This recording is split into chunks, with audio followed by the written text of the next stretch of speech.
ওয়ালাইকুম আসসালাম ওয়া রাহমাতুল্লাহি ওয়া বারাকাতুহু। ভালো আছেন আপনি? আলহামদুলিল্লাহ ভালো আমি আছি। ওই দিন বেদবি করছি, এখন আমি আপনাকে বেদবি করবো না, সুন্দরভাবে আপনাকে সালাম দিব। আচ্ছা মনে আচ্ছা কিছু আচ্ছা নিয়েন না, আচ্ছা, ঠিক আছে।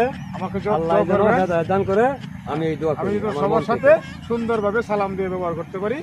আসসালামু আলাইকুম। ওয়ালাইকুম আসসালাম। খুশি হলাম, আল্লাহ তুমি হেদায়েত করে দিও তারে আল্লাহ।